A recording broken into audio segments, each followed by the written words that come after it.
This is the science of stupid. Warning! The people you are about to see disobeyed the laws of science. They suffered to save you from pain. Do not attempt to copy them. Yes, this is the show that combines science with stupidity. Stand by to see normal people perform stunts of abnormal courage and subnormal common sense. We'll explore what went wrong and why by studying scientific principles such as tensile stress, momentum, centripetal force, and tipping points. They say who dares wins, but in a fight with science, there are only losers. Look out! It's the science of stupid.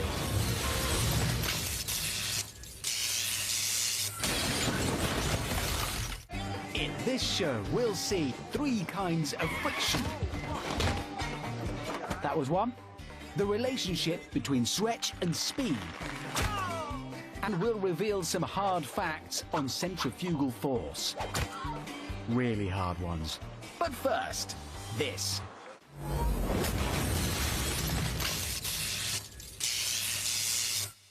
If you're 6 years old and obsessed with motorbikes but need a ladder to get on one, no, I don't, but if you do, don't worry. A mini bike could well be an option. Here's one being ridden by a young child. Okay, I said it was an option, didn't say a good one. Here's a mini bike being ridden by a fully grown man. Even worse. Yeah. Problem with adults on mini bikes is that they are rather top heavy, meaning tiny movements can have big consequences, especially when jumping. So pay close attention to this science. As he hits the ramp, he keeps his center of mass slightly forwards to avoid a backwards rotation. Velocity is key because the faster the front wheel flies off the ramp, the less time gravity has to pull it down.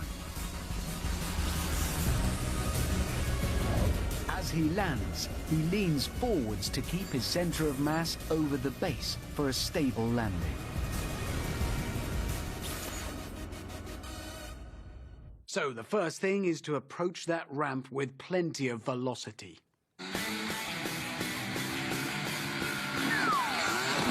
Well, plenty more than that. Probably wouldn't hurt to wear a belt either. It's all about opening up that throttle. As opposed to putting your foot down. Or in his case, feet. He didn't build up enough velocity for the steepness of the ramp, so gravity pulled the front down. Feet didn't help either. Now he knows how to open it up.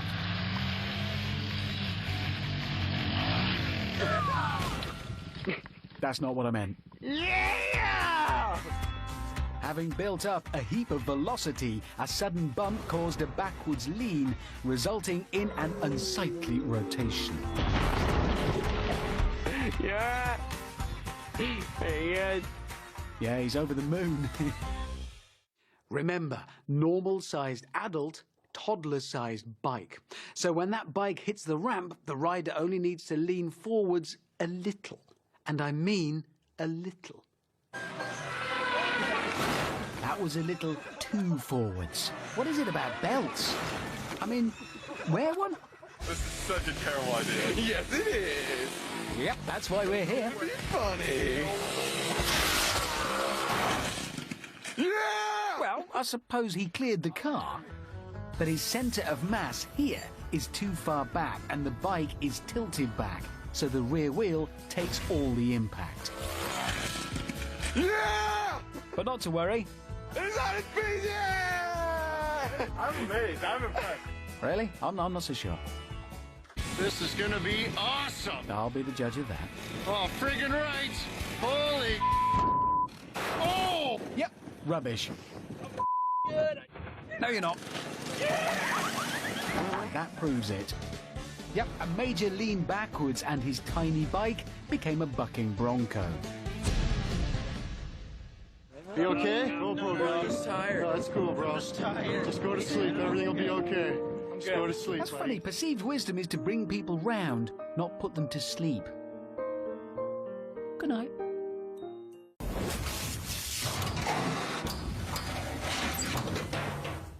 These are nunchucks, or as we call them in the martial arts world, nunchaku. Want to see how they work?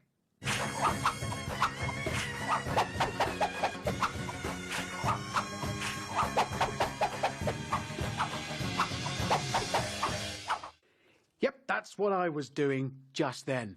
All right, I know they look a bit pointless, but trust me, in the hands of a master, they can be lethal. Although we all have to start somewhere. You're on film. Show off, big boy. Sorry? Watch my clock. Here goes. Oh no! You broke my axes. Clock's fine, though. Look, it's no good throwing a hissy fit. It just takes practice. Lots of it. And science.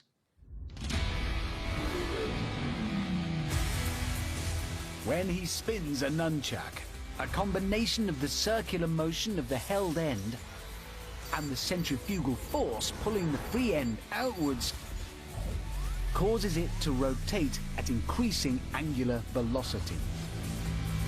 This means that the free end's tip can travel at over 4 times the speed of the hand. And the greater the velocity, the bigger the impact.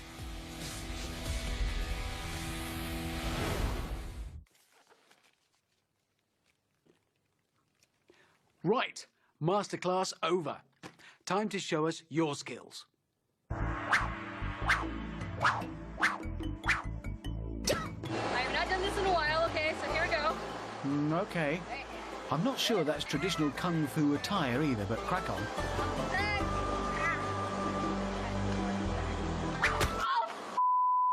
Oh, that's a shame.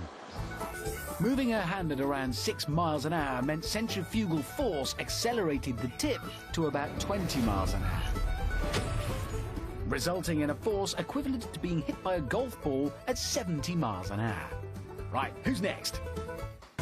Nunchuck master Sam Sprague could land 497 strikes in a minute. He's not Sam Sprague. Never mind, son. It's the hardest part of learning. Oh no, my mistake. That was. Ow. All right, go, guys. What's this then? Nunchuck jousting. Oh, Jousting. Yeah. unlucky. No, make that very unlucky. Oh, man, that's awesome. Not for him. If you can't afford nunchucks, how about 2 balls in a sock? It's the same principle. Small acceleration of the hand equals massive acceleration of the ball. Socks and balls. Best avoided.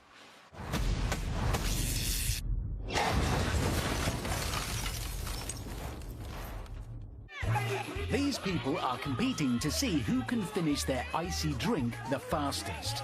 But what science is one of them about to demonstrate? Alyssa, you suck!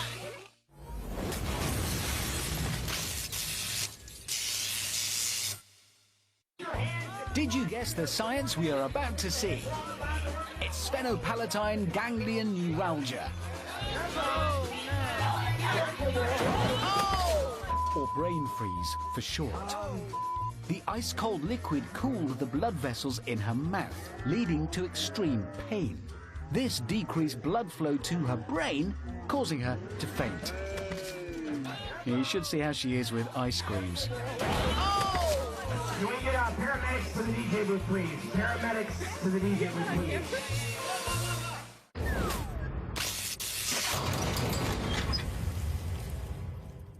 Used to be the only thing real men did in the gym was pump serious iron. But in these gentler times, the modern muscle man prefers to tone up with an enormous elastic band. Just ask Grandmaster Ted. Hello, my name is Grandmaster Ted Gambardella, and I'm going to show you some exercise you can do while you're sitting in a chair. You can stand up and go down. You can stand up and go down. You can put it on one leg and push it out. Oh! Ted, I've got 3 words for you. Elastic, potential, and energy. Want to know more? Well, here's the science. As you stretch a resistance band, it stores elastic potential energy. If it flicks back, the lightness of the band means it accelerates very fast, rapidly converting the elastic potential energy into kinetic energy. The more you stretch it, the faster it springs back, and the more kinetic energy is produced. Okay, so with all that potential for agony-inducing energy, my simple advice is just take it easy. There you go. He's demonstrating how to generate energy in a carefully controlled fashion. Well, either that, or he's just stuck in his band.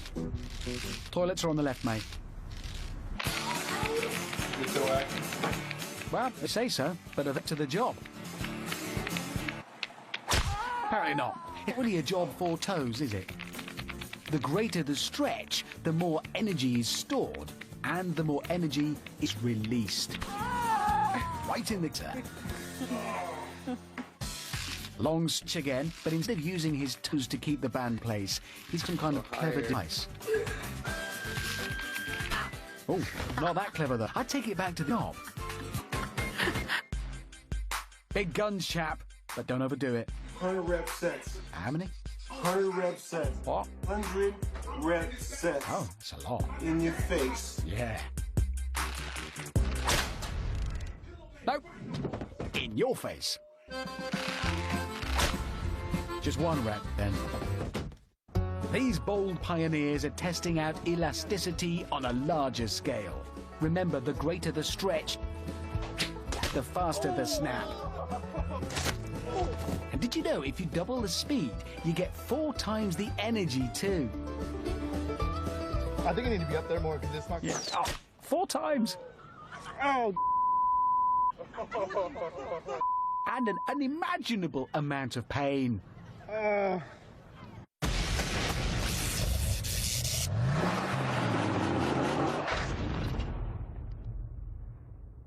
When the snow outside is deep and crisp and even, I just can't resist getting out on the slopes for some harmless fun.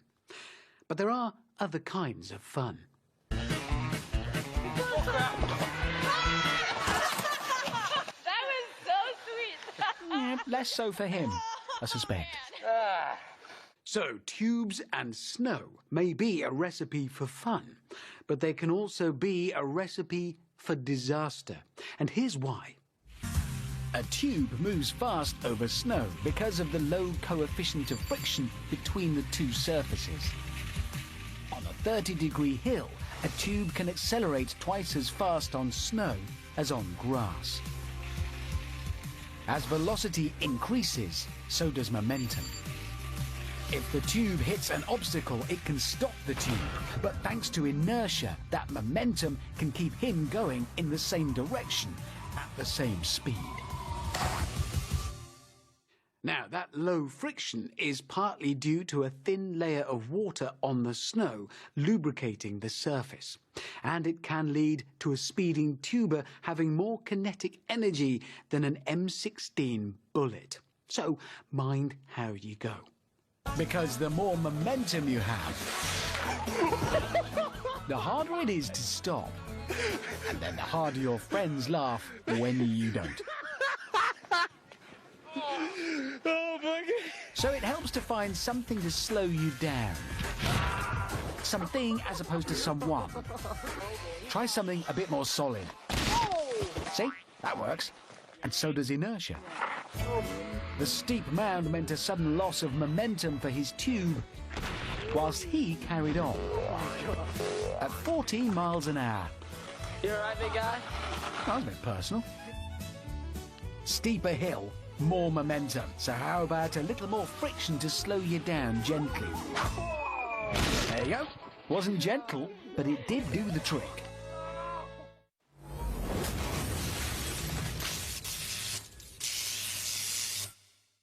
Rollerblading, invented because walking is boring and running is too tiring. If you're good, it's extremely fast.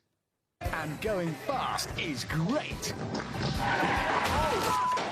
But stopping is also important. You all right down there? Oh my God. Yes, and wearing a helmet and pads is rather important too. Now, there are some unorthodox ways of stopping. What's that slide place, eh? Yep, that'll do it. But the one I'd recommend involves friction.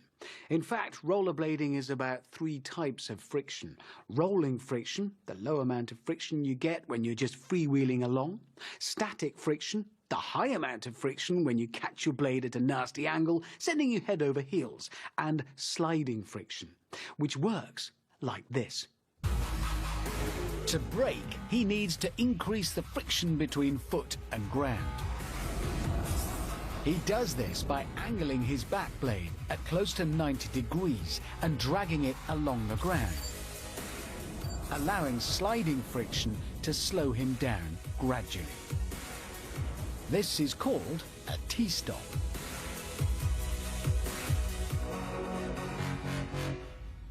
Right, let's start with rolling friction. It's simply a case of keeping those wheels pointing forwards.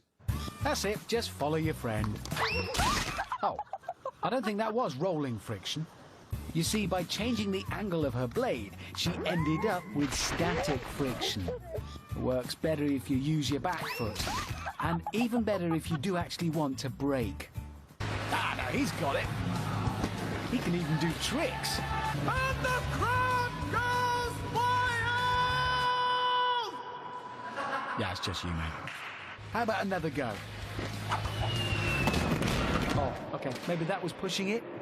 But it is a classic example of loss of rolling friction in favour of static friction. As soon as those wheels go perpendicular to the action, it's just like slamming on the brakes. Yeah, that's friction for you. Okay, not doing too well with rolling friction. Let's have a look at slowing down by intentionally using sliding friction. Hell yeah. Not quite what I meant. Hit a lot. Sliding friction works better on your wheels, not on your backside. Oh, that was so it. Why am I doing this? Good question, no idea. Right, how about a proper T-stop? Nearly, but not quite. And built up speed for the jump, bailed out with attempted T-stop, but it was too late. Look on the side. Look. Just scraped through.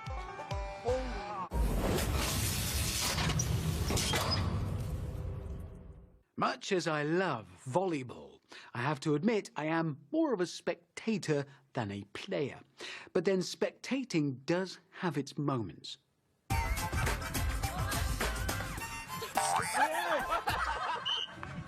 But we're not here to talk about those moments. We're here to talk about these ones.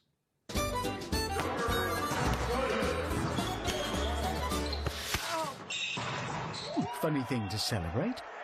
You see, the perfect volleyball smash delivers maximum power.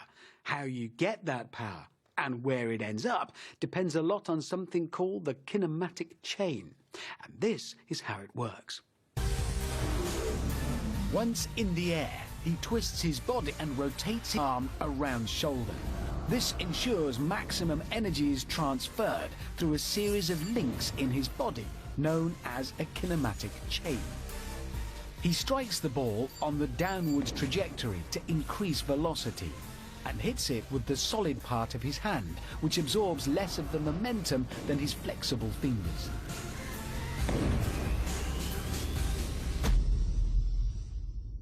That kinematic chain movement can take a bit of getting used to, so let's start with a little knockabout. Remember, ladies, the hard part of the hand absorbs less momentum, as does the ceiling, so more momentum for the ball. In the court now, time to unleash that kinematic chain. Yeah, but not that one. Walk away. Walk away. you think these guys know how to use the kinematic chain? Oh, well, he does. And not only that, he also knew that by jumping high enough, he'd hit the ball on the downwards trajectory, nailing his friend at 60 miles an hour. Well, that is why they call it a smash. So, kinematic chain, downwards trajectory, palm of the hand. Put it together and what you got? Well, again. Only here's a little extra fact for you. The palm of the hand isn't the only thing that doesn't absorb much momentum. There's her face and his feet. Is the science smashing?